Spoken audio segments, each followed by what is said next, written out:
Welcome to the Growth and Banter podcast. My name is Blake McCullough, CEO and founder of GMS Media Group, one of Australia's leading creative digital advertising agencies. This podcast is for any business owner or aspiring business owner wanting to learn the strategies and secrets to maximise your potential online. Episode 1, and how better than to kick it off with my business partner and COO to GMS, Simon Train. So Simon, we've had GMS since 2016 now. But I want to talk about how we first met. Yes. Let's discuss that. How did we meet, if we can remember? I think it was back, I would have been 18, 19. Because you were always a year younger. Yeah. It was through Swanee. A close mutual friend, Alex. Yeah, that's right. I was going out with his sister at the time. And there was a couple of years there where we would just cross paths and just coming from Granada. A small world and... the old Shire, God's country. Yeah, mate, that's it. But it's funny because obviously we've been in business now for 7 years now. Yeah. But it's not the first time we've worked together. Oh. I think obviously we met through a mutual friend. And then I got the job at General Pants through you. You're working at General Pants, and I'm like, hey, that looks sick. Give me a job. Yeah, that was good fun, wasn't it? That was fun. Back then. Yeah, I think you came on as a Christmas casual. Yeah. At the time, and they for some reason kept me on. Kept us all on for some reason. No one knows why. And that was a good couple of years. That was fun. And it was. That was the first time that we were together, and then a couple of years later we crossed paths again. Down in Sharkies. Yeah, I was driving the courtesy bus. That was actually my probably longest job before getting into the corporate world, but driving that bloody Sharkies bus everywhere. It was a good time. On the home games, drinking beers. Oh, it was the best. It was good, yeah. Just looking after the boxes. Yeah. It was good fun. But life's changed. I mean, that was 18, 19, and I remember some of the days at General Pants. We'll be going out all night and going straight from the cross all the way through to dropping you to do a shift at General Pants and the music be pumping. That was my younger days. Yeah. Behind me now, but it was very fun. Yeah, I think we're both on the tail end of partying, that's for sure. At least we had a crack and no regrets along the way. Absolutely. But yeah, look, it's been a funny ride. I think obviously from meeting and then working various jobs before starting. A professional career. Let's discuss your progression from, obviously General Pants, Sharkies, some other bar jobs that we had back then, which is natural that we do at university. Yeah. Talk us through, going into the real world, into the corporate world and sort of the experiences you had. Sure, yeah. So I kind of for a long time didn't really know what I wanted to do. I think like most people in their early 20s going through schooling and university and studies, and you sort of just fall into something or friends of friends. And I always sort of got drawn towards the advertising world, marketing, and I just felt like I understood it. I got it. Funnily enough, I remember watching Grew and Transfer, Will Anderson, the ABC show, and they used to, obviously talk about a lot of the advertising and sort of pull apart and kind of make light of it and look at different advertising campaigns and that sort of thing. And that was one thing that made me kind of think maybe this is an industry or a career that I could go all right in, or enjoy myself in at least. And that was sort of maybe planted the seed for me to sort of explore and go down the world of advertising. And I think it was something that I think resonated a lot when I watched that show, and everything that the experts on the panels when they had them on would pull things apart, and it sort of just all made sense to me. And I thought most people would be able to see through these these different advertising and marketing ways that they would trick people. Having sound knowledge around a bit of everything. I feel that's what marketing is, right? In advertising, it's like it's not the ad, it's not the campaign. You got to know a little about a lot. Yeah, it's almost pulling on the heartstrings of people and talking to people in a psychological manner, but then also doing it in however it is delivered. But that was always something that I enjoyed and I liked, and that kind of led me down that path. My first role or my first professional job, full-time job, was in a marketing or media agency, OMD, one of the kind of global agencies at the time, and they're still quite large. That was my first sort of taste at full-time work and in this world. And it was super enjoyable. It was something I really enjoyed. And when that first job for me, I went into a specialized team. Worked on a couple of smaller clients, some alcohol brands like Absolute Vodka, Jameson, Frucor, which was really fun client to work on. We got to bang on their doors, get them into GMS. Yeah, absolutely. But that was a really good sort of foot into the door for me. And it was a specialized team that I was in, and it was really, really good. And from there, I stayed in that company, but ended up going into the Macca's team. So I worked on the McDonald's account. That was, I think, the largest or second largest account that the agency had. Big agency as well. It was about 300 people, 350 people there. And talk us through, like, an account like McDonald's. You know, it's very different to the clients and brands we work with, you know, in that sort of mid-tier space. But going to that top-tier level, like, what's it take to manage a client like McDonald's? Back then, and this, I'm showing my age now, but when I was working in that at that agency, offline and online were very much split. You know, there was a traditional media, and then the online media. That was, this was probably 2014, 15, maybe 2012. Yeah, 10 years ago, a decade. Wow. Yeah, almost 12 years ago, I think, when I first started working there, and managing that account, the requirements for that were pretty large. Like, there was a team of 20 people. In a planning sense, we're doing strategy, we're doing media placement and buying, working with the creative agencies as well. So a full team, a team of probably 20 to 30 people. Just on the one account. On that one account, yeah. So that was it. That was a kind of, there was previous in the smaller accounts that I was on, going from that to a juggernaut like Macca's. It was just a different pace. It was really good to see sort of both ends of the spectrum. But yeah, a lot would go into that. A lot would go into managing an account of that size, and it came with different challenges. Yeah, like the budgets were obviously massive, a lot more than we're talking 7-8 figure budgets. Yeah, in a quarter sort of thing, and it was just a lot more to manage. But it was good. I learned a lot there. That was it was something that kind of made me realize I wanted to work on I like the smaller agencies or the smaller businesses where you could be a bit more nimble, a bit more hands-on, rather than sort of just come in and have to follow, a structure. And well, I think like we've had similar experiences again, both having, got me going into my first job, which was at MCN, which is now Foxtel Media. Yeah. So you were sort of agency side, I was supplier side, I was placing commercial real estate on all Foxtel channels. And you're right, like, doesn't matter no matter what size and what brand, what industry you're in, if you're in a huge company like that, you do feel like a bit of a number.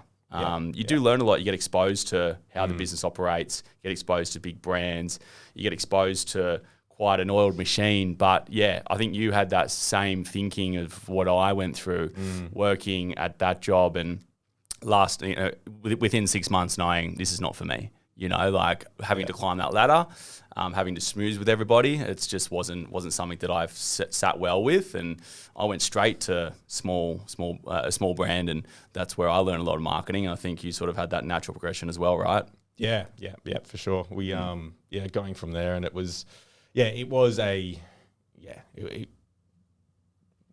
I valued my time there. Oh yeah, loved it there. absolutely. I learned a lot, but there was at one point I sort of got to. I think I hit a ceiling there. And I said, okay, what else is there? I love the industry. I love what I'm doing, but I feel like my growth is sort of tipped, or it's at the max. But I think also, like, so important to highlight how important it is to get those skills to work in, like, when you are younger, and if anyone's listening that is an aspiring business owner, or maybe they've just started out and they're in that sort of ideation phase.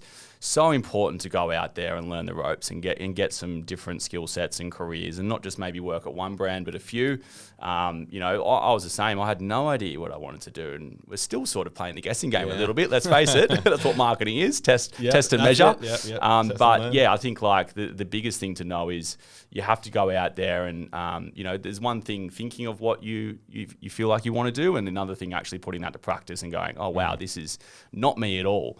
But like I had 4 different jobs, excluding the Sharkies and the retail business at General Pants. But you take those elements with you to eventually then start your business. I feel there's probably a minor amount of people that would probably go straight from studies to business, and people do that. I know a lot of people do that in Silicon Valley, but in the sort of normal way. Having those different skill sets is what's enabled us to apply that to GMS. Running our first business and going from zero, no investment, no capital. Going then full time in 2017. I know you're sort of working a bit more remote, and I was working part time in 2016. That's right. Out of Cub, which was at a phenomenal facility to sort of bootstrap the business. But going from part time and even when we were building the business, it was about a year and a half before we even jumped ship and went full time. Right. So it's like that point of. Don't check out of a hotel until you got the next room booked. I want to sort of like discuss what allowed us when we did sort of go full time with it in 2017 to go from zero capital all the way through to a 7-figure business in under 3 years and end up winning, the best marketing service in Australia at the Australian Business Champion Awards. And since then, multi awards and changing offices, growing the team, having huge growth. Like, what do you think are the main factors and events that led us there? There's a few. There's a few, yeah. It's not just one thing. No, I would lie if I didn't say.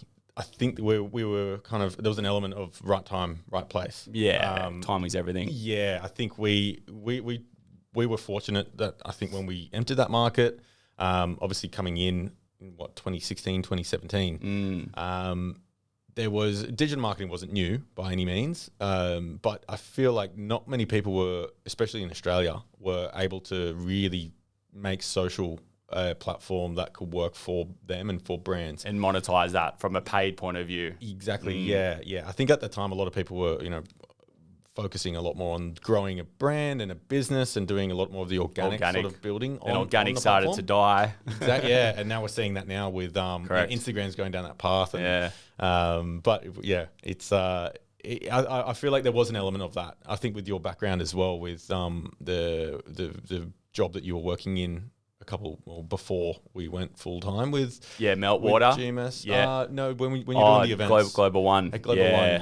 So I feel like a lot of your transferable skills that you learnt there, and that sort of paved the way a little bit more for sure. And kind of, I guess, validated the idea and validated, social is a platform. Like you're getting great results for some of the events that you were running there, and those strategies were working really well. And then I think we just started to implement that for other people who are sort of available or other brands or coaches that were there. And I think there was that element of right time, right place. And we sort of really, there was a fertile market there, and we took advantage of it. And you never know what's going to come back around in circles, right? Like never burn a bridge in business ever. Because, and I think that's one thing that we've always tried to maintain is have a good reputation, have good relationships with our clients and our team. And of course you get the odd crazy client and the odd bad team member, but that's natural, that's business, that's life. It's unavoidable.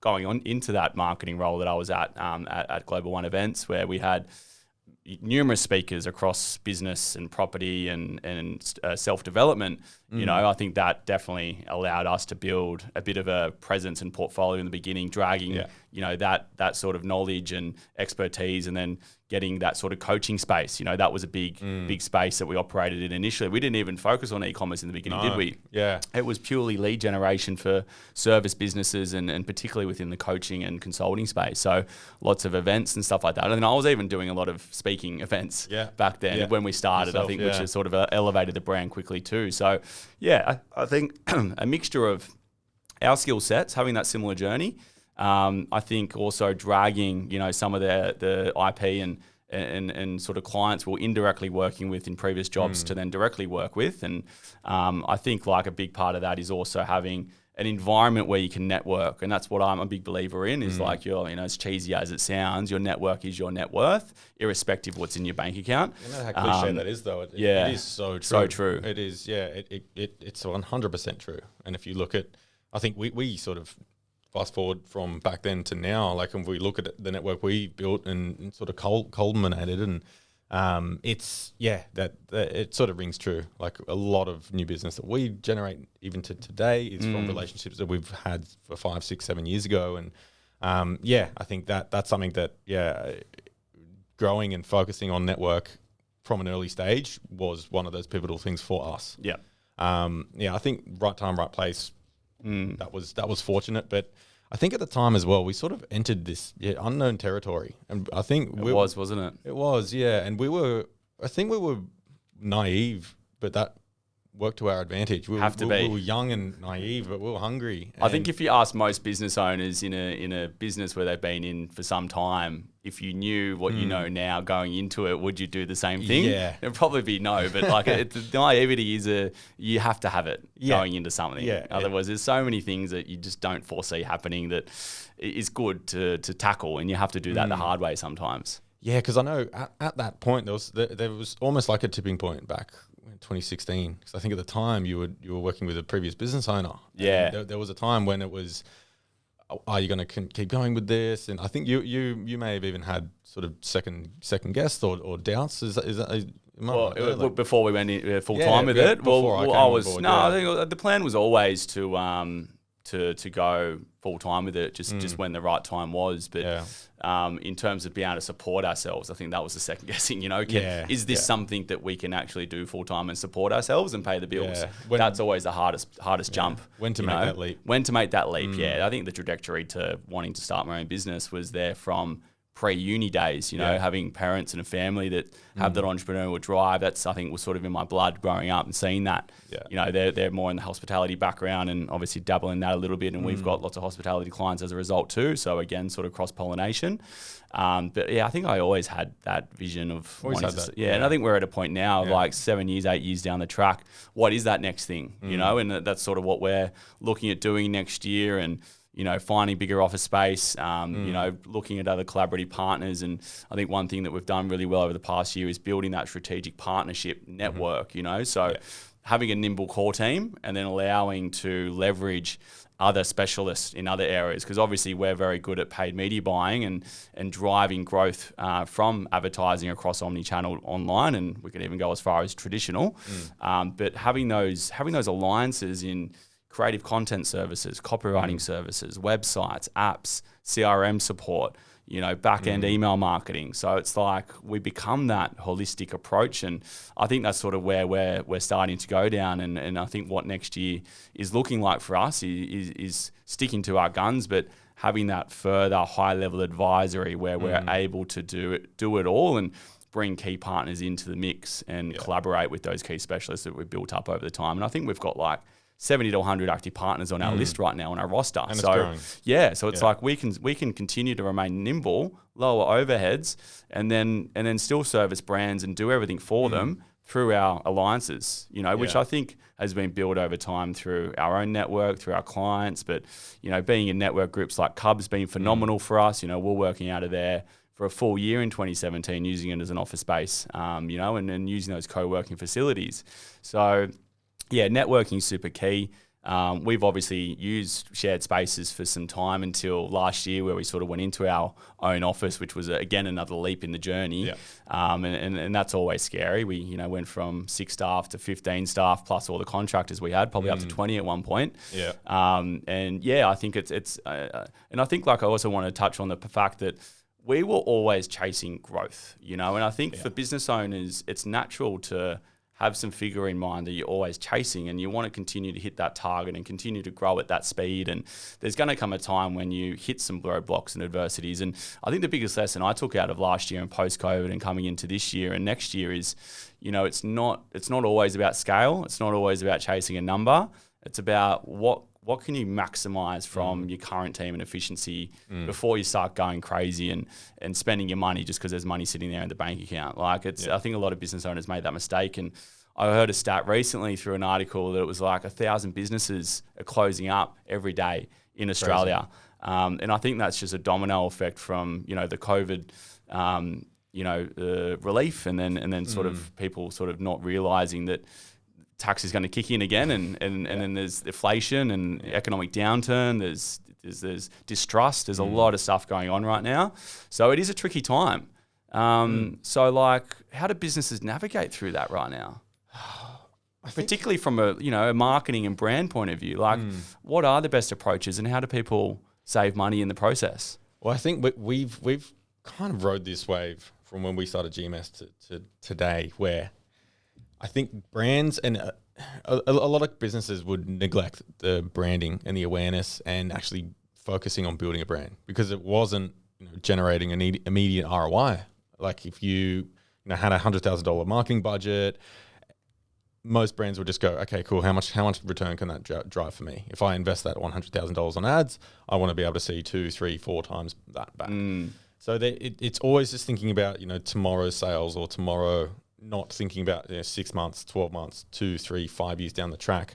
And I think so many brands have been neglecting that branding piece and actually focusing on building a community, building a brand, and building longevity in their customer base, or focusing on these less sexy in the sense that they're not immediately driving ROI. So I think the brands that are focusing a little bit more on that, and we've even seen over the last few years with things like the iOS 14.5 and cookies becoming more or becoming redundant, or tracking's becoming a lot more muddied in the waters.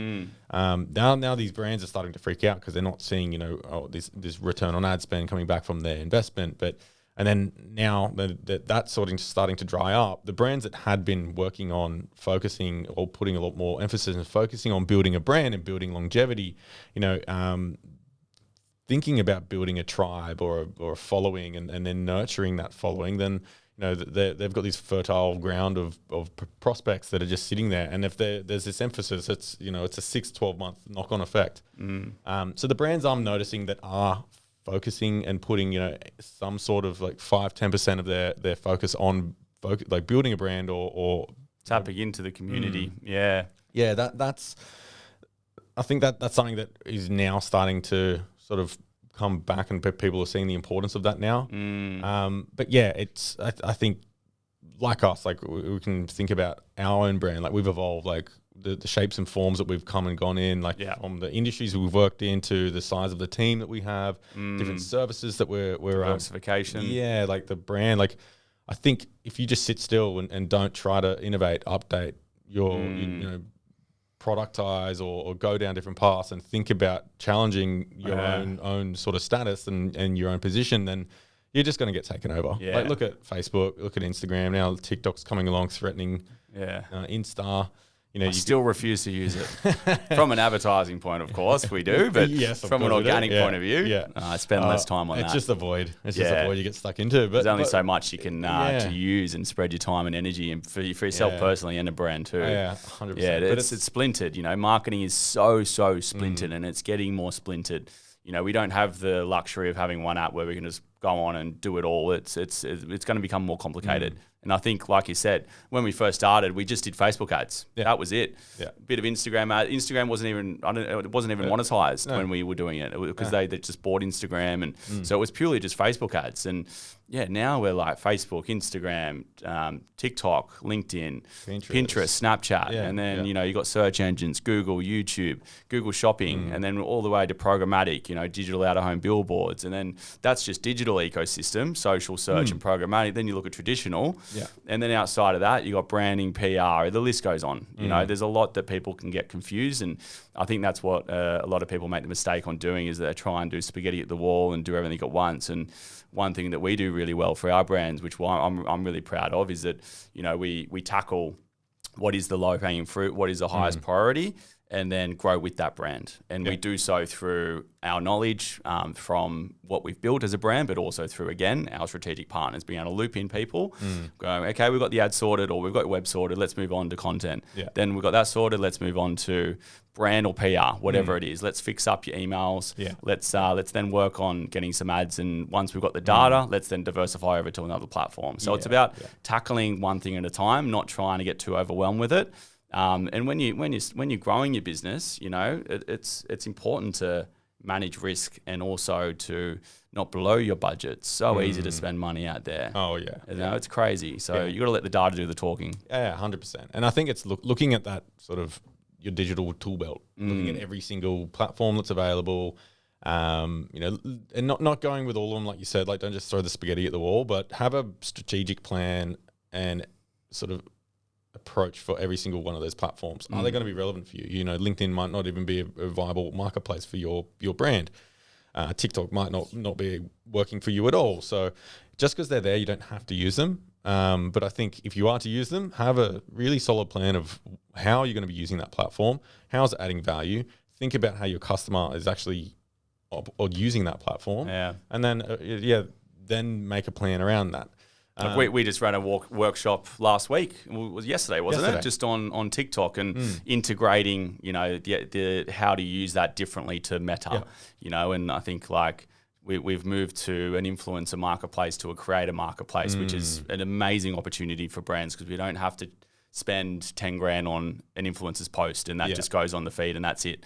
But we can get content creators that charge as little as $100 to create a piece of content that you can use that to post, that you can use that to boost. TikTok has a huge amount of engagement right now and cheap engagement, like what Facebook and Instagram were back in the day. But I think, people get it wrong. They go, I'm just going to do one content shoot and then that's just going to go across everything. But it's not how it works. You need to have tailored content for certain platforms, whether that is Meta and TikTok are two completely different ecosystems and they work very differently. Therefore, the content is very different. Sometimes you can get away with getting a great TikTok reel and put that over to Meta Reels because Meta just adopts all the other tools out there like they've done with Snapchat. Yeah. But it's important to be able to spend time on one thing at a time and not try and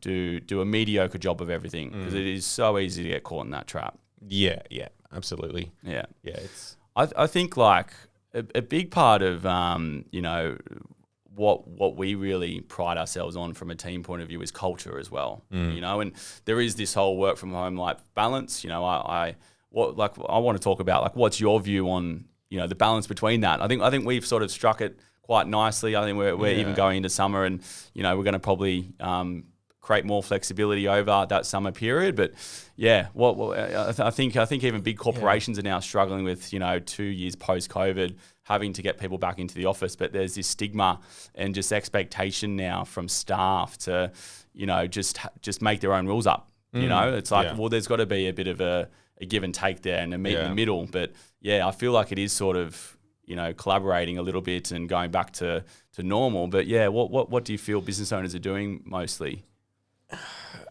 I think we've been in the marketplace for quite a couple of years now since COVID, where it has been a lot more favourable to the employee. Yeah. They've been a little bit more, they've had that flexibility, which has been great. But, I think especially for us, a small business, it's so hard to sort of harbour and create that culture and create a collaborative workplace when everyone is remote. And even for bigger businesses, like I can't imagine if you have 50 to 100 staff, how well your team are going to be working together if they're never speaking face to face. And I think some of the bigger ones are probably faced with the problem of like they have allowed it to be a more remote workforce. And I've heard some companies go full remote, which is fine. I think if you have the right systems and processes in place, go for it. If you're a big enough brand and you can do that in your global footprint, then I feel like that's probably more justified. But small business, even medium-sized businesses, to cultivate the learning, the culture and just the creativity is very hard to do at home. I think it's like the 9 to 5 Monday to Friday is certainly out the window, and I wouldn't want to go back to that. But having like we do 4 days a week in the office, flexibility morning and afternoon, and we'll probably do 3 days a week over summer because we're we're going to be breaking up for a little time. But being able to sort of meet in the middle there is important, but still listen to your staff. There is we don't believe in any hierarchy, do we? And it's having that even playing field, and I think that's what employees do respect. The owners of the business or whatever, the managers being there and leading from the front. And I think that's really important too. You can't just be like, we're going to stay at home, you guys stay in the office. It's got to be one in and all in and leading from the front. It can't be a do as I say, not as I do. That's right. System. It has to. You have to, as a leader and an owner of a business, you need to be there and setting the example for sure. Yeah. But I think, we work with a lot of clients. We have a lot of client facing, all of the accounts that we work with. I think of it like this. When you have a team and they're none of they're all remote and they're not working collaboratively or they're not working side by side. It's similar to working with a client. Like we're massive believers in, getting as face to face with the client as possible. Like, yes, you can do the job over Zoom or over email or remotely with a client, but how much more value does a client and does the team get from having taking a client out for lunch or doing something face to face, having a meeting in person? Like that was lost as well. It went so digital, and then we almost forgot. Oh, well, I can actually go and meet this person. Like it's chalk and cheese. Like meeting someone in person as a client point of view, and taking them out to lunch and nurturing that relationship outside of Zoom. It creates that much value. Yeah, and I think the same way with account managers or our client-facing team having those face-to-face meetings with a client, how much value both parties get out of that. And I think that's being missed as well. And there's that same sort of that same theory would happen with a team. So like if the team are never working, the only time they chat is over Zoom or is over Slack, and they're only ever talking about work. There's so many of these little like human interactions, like even the team going and getting their morning coffee together. Like there's so many of these little things, and that just helps them gel and bond. And I think it just harbors and creates a much more cohesive workplace. Absolutely. And then, the 9 to 5, Monday to Friday, stuck at your desk, be in the office. I think that's dead. I don't want that. No one wants that. No. It's the flexibility and allowing staff or people to be able to work from home. If they've got a doctor's appointment or if they've got a dentist appointment, more flexible. They can come in at midday. They can leave early. That's totally fine. But I think there is that magic that is being missed with teams fully remote, that that would be the same as going out for a lunch with a client. I think that's where the magic happens, and that's where like the creativity between team members can thrive. Yeah, absolutely. So I want to change direction. I want to talk about AI. AI's got an influence, I think, across all business right now and anyone who's engaging online. What impact do you think it's going to have on, one, digital marketing, and two, businesses using AI to grow their business and create efficiency? And what's the next few years look like for us using the AI and for brands being able to leverage AI? Yeah, well, before we talk about the future, I think if we look back 3-4 years, like I know the whole AI conversation has sort of exploded in the last 6 months, and that's really, I think ChatGPT that's been sort of the catalyst for it, that's made it go mainstream news.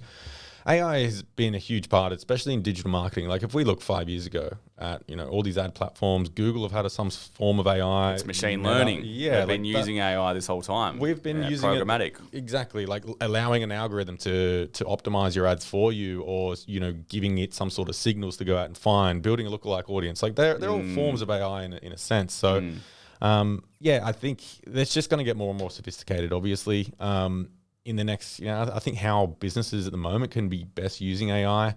I think researching and just using it to help you do these mundane tasks or research new ideas.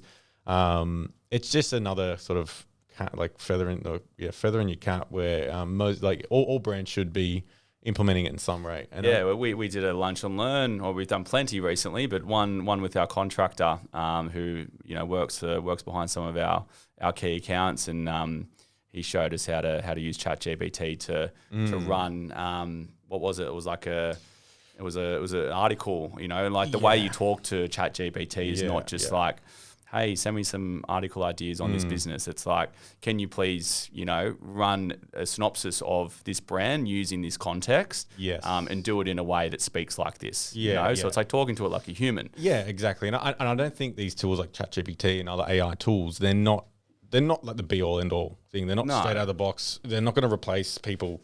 So that's why I think using them. So like a ChatGPT, the example that the lunch and learn we had a couple of weeks ago with one of our staff. There was a lot of back and forth, and he had to sort of train it or teach it a specific tone of voice that he wanted it to then use that tone of voice when it was spitting out pieces of content. It was from an emotional trigger point of view, wasn't it? Writing that copy. So it was looking at the 12 archetypes in marketing, and it was making it absorb or become one of those archetypes to then respond based on that tone of voice. It was crazy what it spat out. It was just like, you can't like it just in a second, it just came out and it was on point, but it was because it got a good brief. Yes. You know, and that's with anything. Like a human. Bad brief, bad work. Good brief, great work. Yeah, exactly.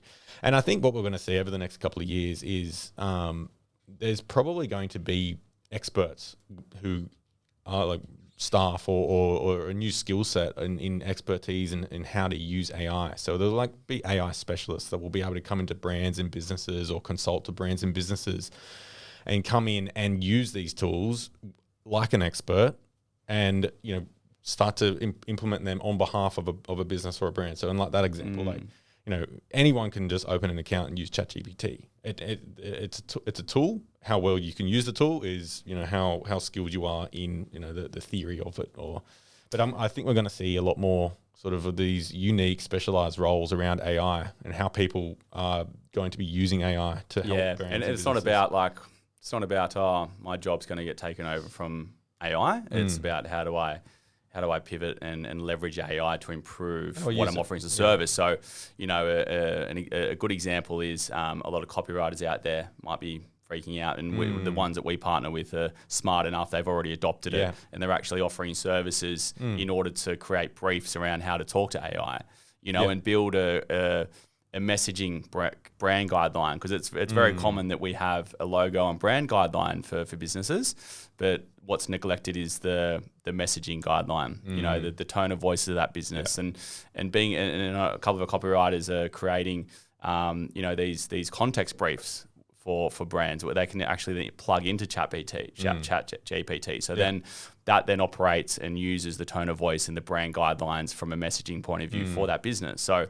copywriters, I think, are leveraging it to build more efficiency. And I think that's one thing that, you know, there's only so much one person can write from a copy point of view, and it's a very, you know, highly skilled job. But imagine the amount of output they can have now without having to hire all these teams of copywriters and train them up. So that's one way of looking at it, from like, okay, I don't need a copywriter anymore because I've got AI. It's like, well, no, you need a copywriter who knows AI to train you on it. Just like anyone can place a Facebook ad, but people come to us because we know how to actually place it from a strategic point of view to get results.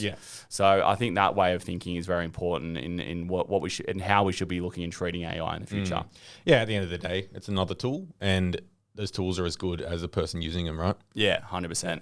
So, look, we've talked about strategic partnerships, you know, maintaining a nimble team with a big brand presence. You know, I think that's going to be the future of GMS and where we continue to grow and evolve over the next 1 to 3 years. You know, we're going to do a strategy session in the year to sort of get up to speed with what our next 1 to 3 year plan is. I think outside of that, though, you know, in learning all the things we've learned along the way, being a bit naive, and, you know, both of us, you know, jumping into our first business. I know we even tried to dabble in the clothing brand before it, which, you know, we got some samples, and we was like, we've got no idea what we're doing. You know, and I always think that, you know, brand is a scalable business. You know, having a tangible product is something that we'll probably end up looking at outside of what we're doing within the agency, and leveraging the agency to build another product that is more scalable.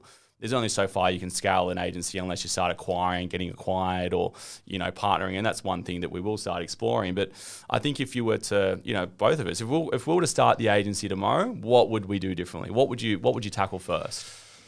Oh, so many things. I think probably systems, processes and operations, like just setting that foundation for growth.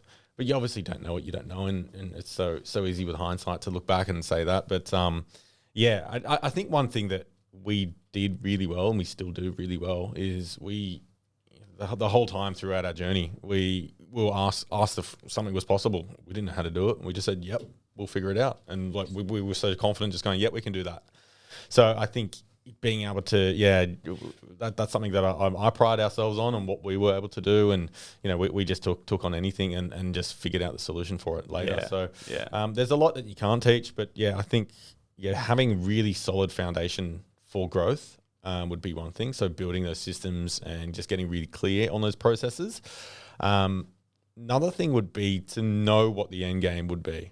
So when we started, we didn't really, you know, I think the first 12 months, it was a bit more of a lifestyle. Just fun, wasn't it? First 2 years, we had the best time. We had no responsibility, or a little bit, but not as much as now. It was awesome. And it was something that we're like, you know, we didn't have to go to an office. We didn't have to turn up to work, and it was something that, you know, we could work today. Freedom. But yeah, I think maybe going, okay, what does 5 years look like? What does 7 years? What does 10 years look like? What do we want the brand, or what do we want the business to do? What do I want? Like, what's my end game? What's my end goal with this? So if I could go back and wave a wand and give myself, a message to then, it probably would be to, okay, what's the end game? Where do I want to be? My 3 would be building a great sales process straight away. I think the sales skills, I mean, we were marketers by heart coming into the agency.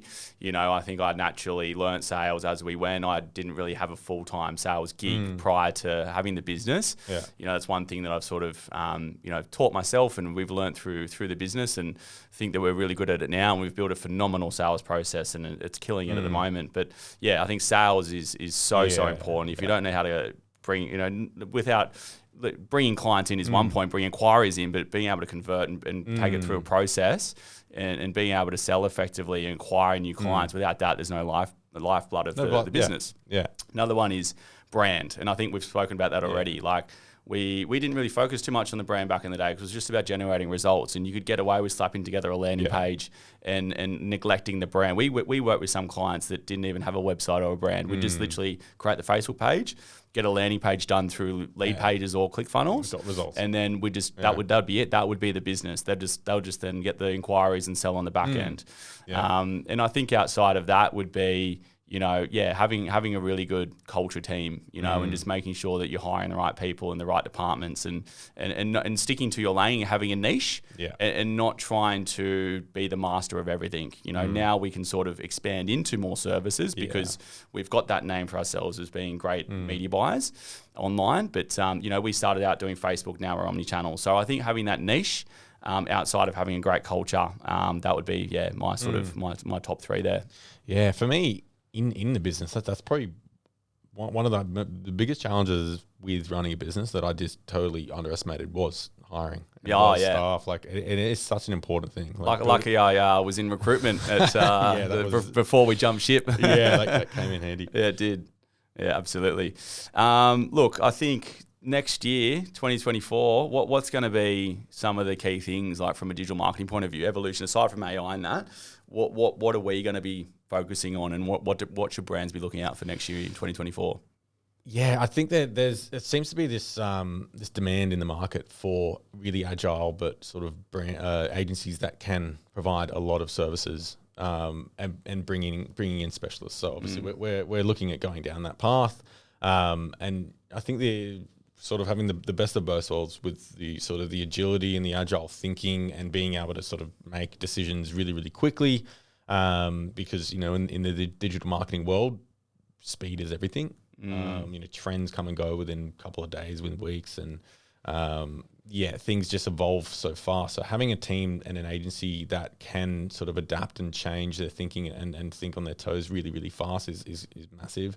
And then also having one that has the skill set or the arsenal that can do every service that is required. So everything from automations to back-end systems to web dev, web design to placing ads, media buying, to the whole creative side of things as well. But I think I touched on it before, but I think a big thing that brands need to focus on is brand, is building up a brand and focusing on and putting emphasis on that, because it feels like in the last couple of years, especially since COVID, that there's this, and I think in the e-com space, it seems like there's this explosion of new businesses, and I think the barrier to entry for new businesses opening and coming to market has been lowered so low or so far, which is a great thing, because it's sort of anybody and everyone. But it's allowed all these crappy businesses to come in. And so people can see through that now. I think consumer sophistication has caught up to the point where people online can tell that's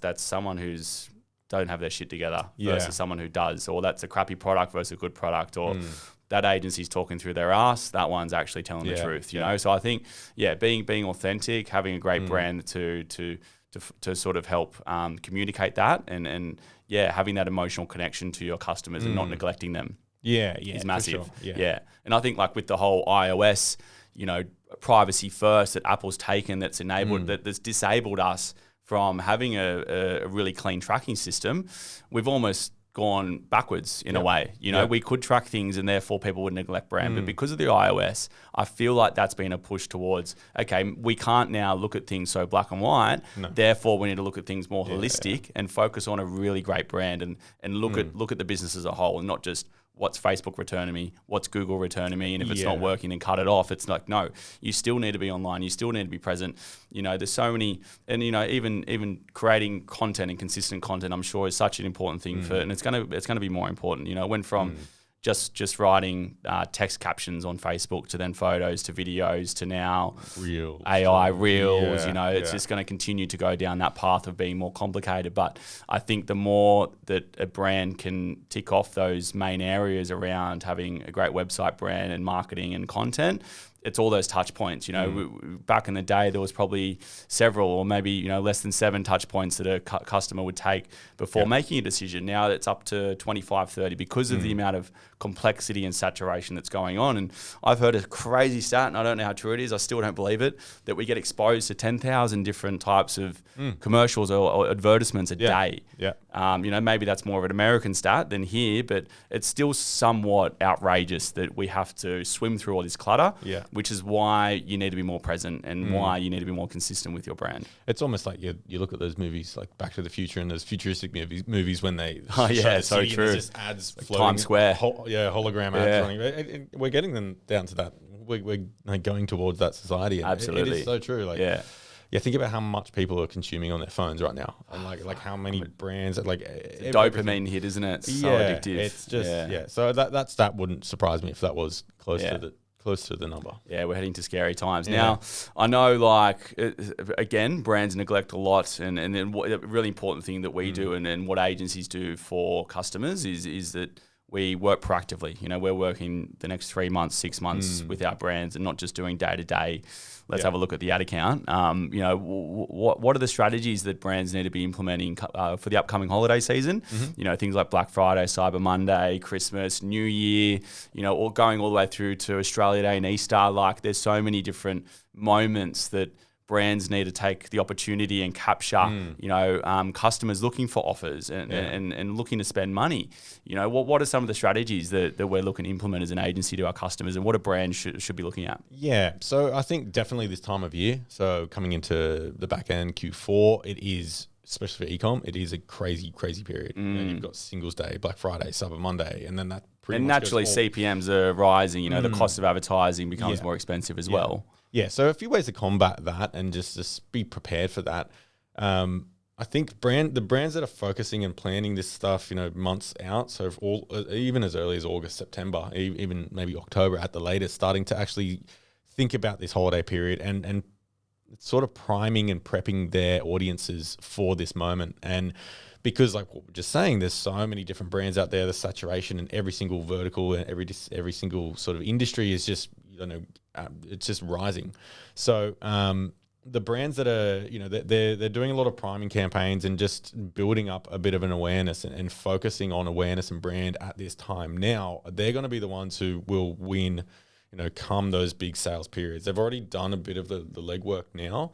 And the lead up to that, they've built up an audience, they've warmed up an audience, they've primed them for when those consumers are, they're ready. Building the suspense, teasing, giving samples out, Yeah, rather than the brands that would just be like, okay, well, we last year or the last 5 years, we've made very little in October because, people aren't spending, they're waiting for Black Friday. That was a very American thing 5 years ago, Black Friday. It was always big here, but each year, in the last 5-6 years, it's grown exponentially in the Australian market.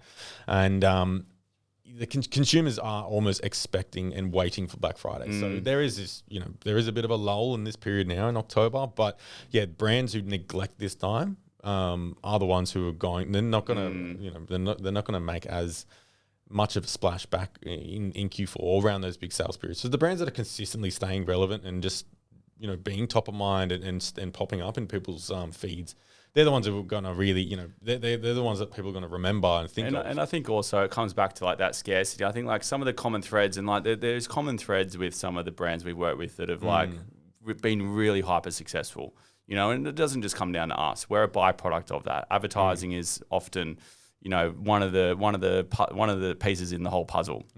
But some of the brands we work with, like Culture Kings, G'd Up Clothing, even our good friends at Who Was Elijah Perfume, Uncle Rico. You know, it's like, I think the common threads there is they've got scarcity in their product, so that creates urgency to buy that product. Yeah. They also tap into their community really well, and they know their niche, and they're able to have, you know, faces of the brand that it sort of can tap in and sort of educate and, you know, not just run an ad and build a brand, but the partnerships they're doing outside of that, aligning themselves with other partners that will then elevate their brand. You know, I think that's the common thread. It's like looking at all the successful brands we work with over the years, that is it. It's like partnerships, tapping into their customers' shoes, knowing their customers, you know, caring about them as well. And then when it comes to these holiday seasons and seasonal offers, it's about giving back to them. You know, and sort of and highlighting their customers and, you know, doing these cool things and giving samples out on the street. It's like going that one step and above. Yeah, and not just focusing purely on paid ads. No. Paid ads is a huge part of it,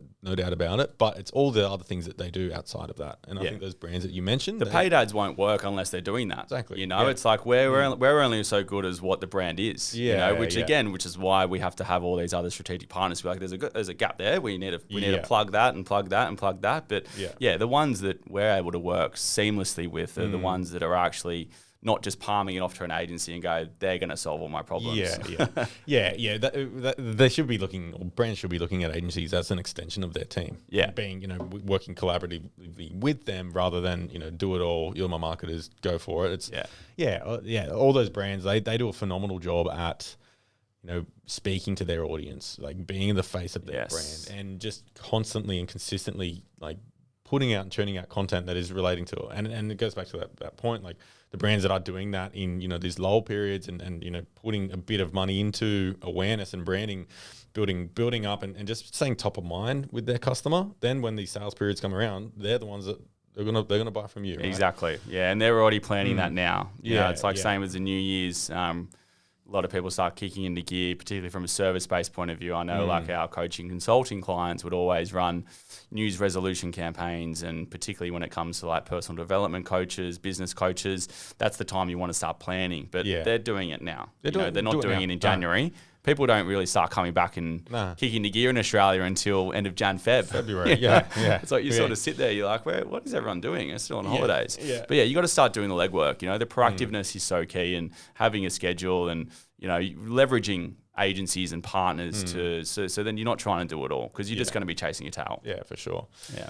And I think a few other things at this time of year, you know, all these sales periods, like seasonal periods with Christmas and Q4, like the amount of content that's required from brands now is massive. It's crazy. Like you need like, and if you think about every single brand online right now they'll throw all their budget at, you know, this weekend over Black Friday, Cyber Monday as an example, but you know, the brands that have, you know, enough content that and constantly rotating and, you know, refreshing what users are seeing, they're going to have a much more profound impact. And it's just sort of standing out in that sea of sameness. You know, if you the same ads running over and over for 3, 4, 5 months, it's just going to become stagnant. I think also with these offers, like there's a finite amount of time that you can run them until you can't. Like Black Friday, Cyber Monday will run from typically, you know, maybe the day before Friday through to potentially Tuesday.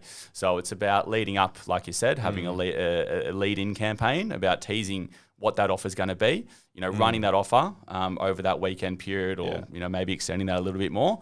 But then also when you are creating the content to promote it, tailoring it to different platforms, you know, tailoring the content to Meta, you know, getting some content creators on TikTok to be able to promote that. And then also not only that, but splitting it into different dimensions. I think people neglect the fact that we're just going to shoot a video and just make it landscape and that will go over all the different placements.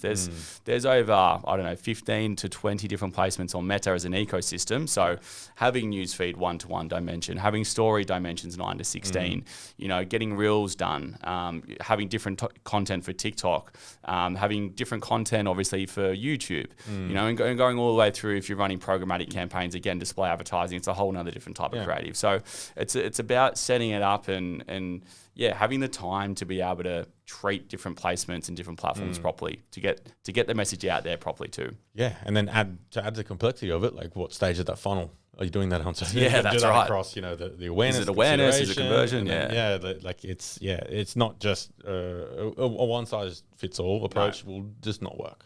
Wish it was. It would make our life easier, but also that's why we're in business, right? Yeah, that's it. People need us. Yeah. Yeah. No. Well said.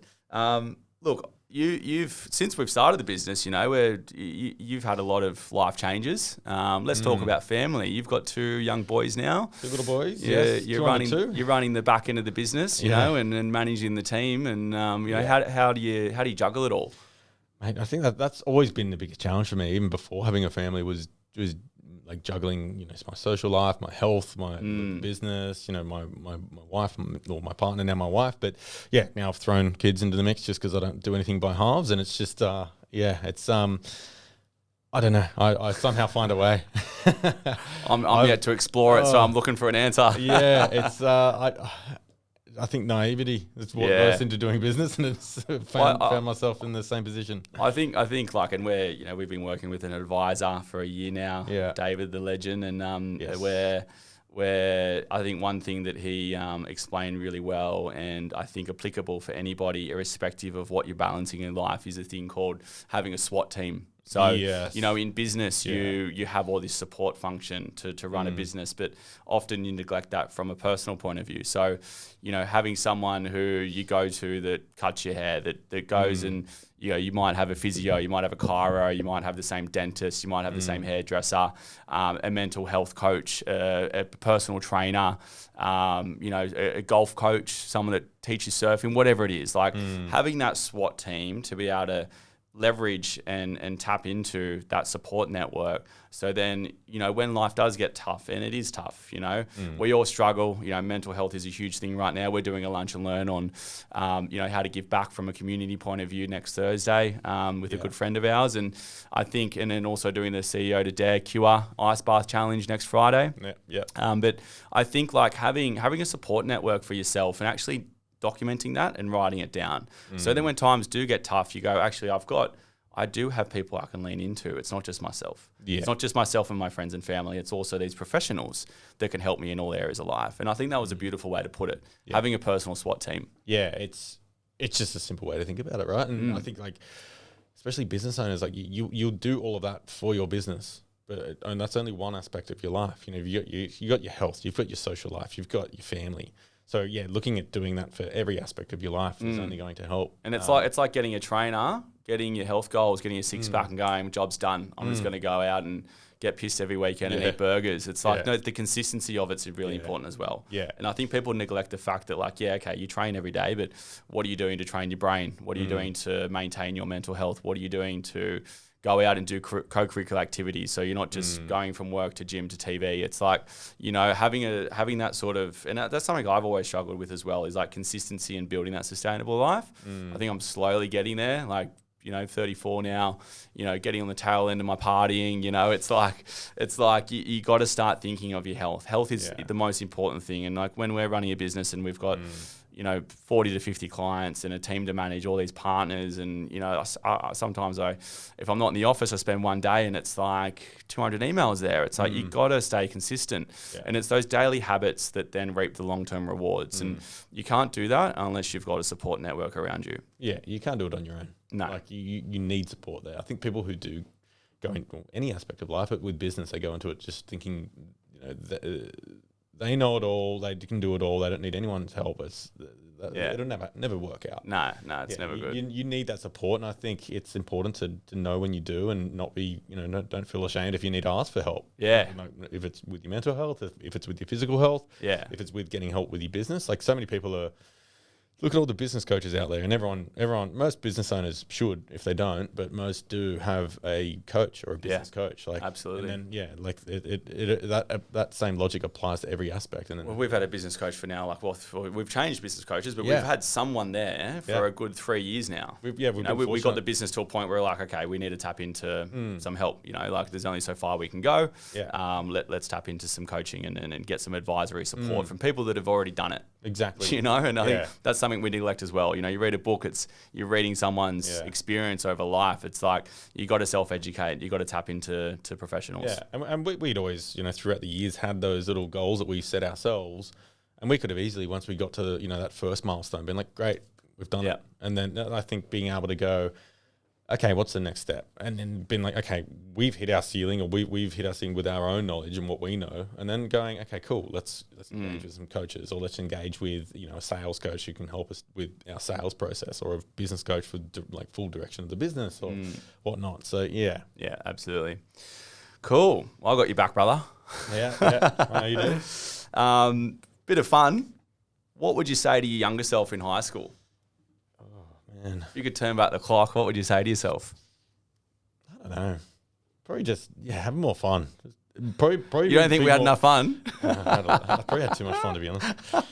No, I think, don't take stuff too seriously. Yeah. Like, especially, like later, like, as I'm getting older, like, there's so many, the daily sort of angst and the daily struggles that in some cases debilitate me. I'm like, well, end of the day, that's like it's all the small stuff. Yeah. I don't know. It's a toughie, isn't it? Good question, but probably just back myself more. Back yourself. Yeah. I think that's a good one. Back yourself. Confidence is key. Yeah. Just have that confidence in yourself and know that you can do it. Yeah. And I think that's like something being in business. Like I said before, like we would always just say yes to a client, or yes that we can do this.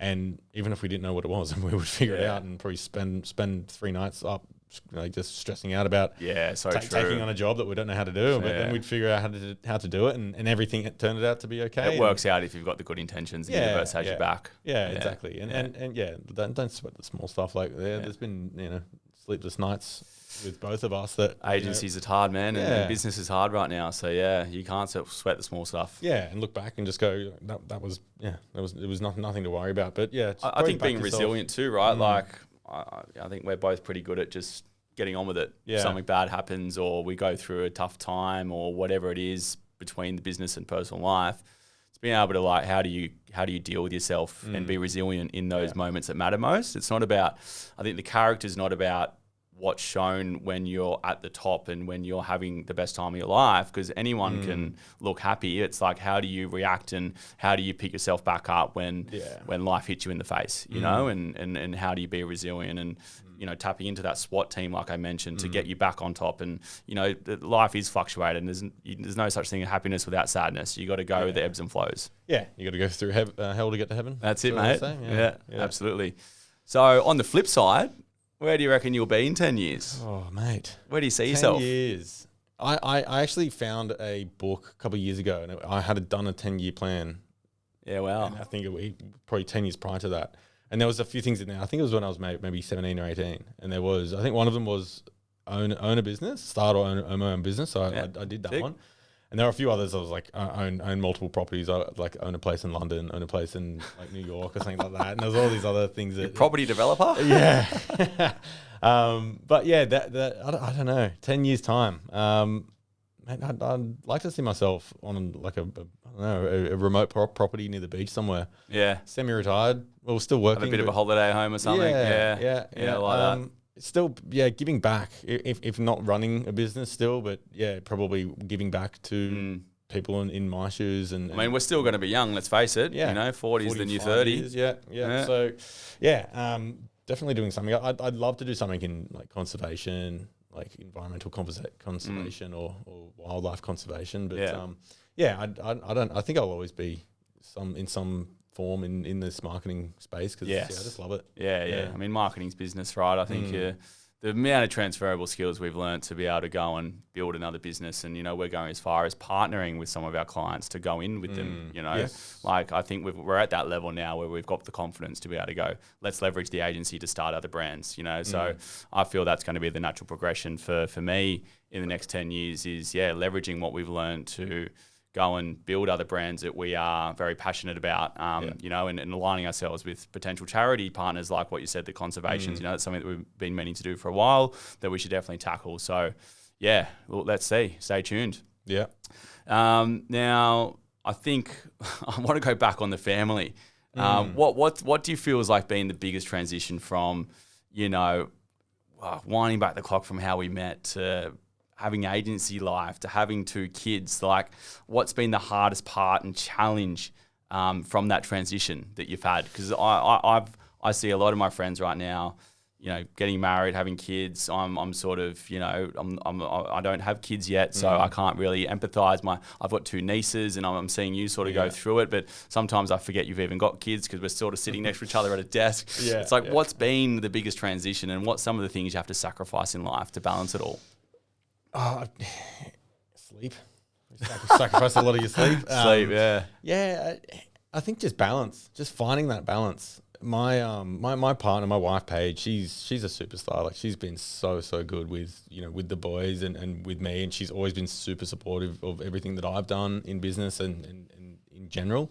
And she's just been, you know, a rock. She's been super supportive and she's solid. But yeah, I think how it's changed. It sounds super sort of cliche and kind of wanky, but like, they become my why. Like, the why, the boys are my why. And like, I've got a Polaroid of me, like a photo of me and my oldest boy Artie in the sun visor in my car. And like, sometimes when I'm just driving home and I pull it over, and I do see that, and I just look at that, and I'm like, okay, you know, it's been a shit day, or it's been a tough day, or I'm tired, but then that it's sort of like, that's my why. But it's it's a challenge, but it's fun, and I hope, you know, what we're doing now is going to pay off in the long run for me to be able to then, you know, spend more time with them in the future, or give them a future that I didn't have, give them an upbringing, you know, provide for them the way that, you know, that I you know would have wanted for me, and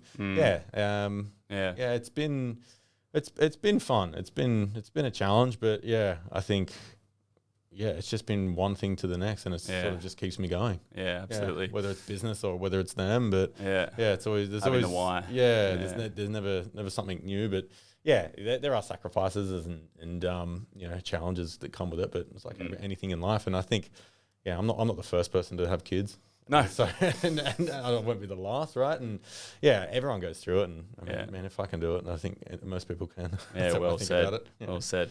Well, I think that's time. We'll leave it there, mate. It's been an absolute pleasure chatting. Mate, look forward to the next 10 years, and let's go to the moon. Yeah, man. Cheers, bro. Cheers, brother.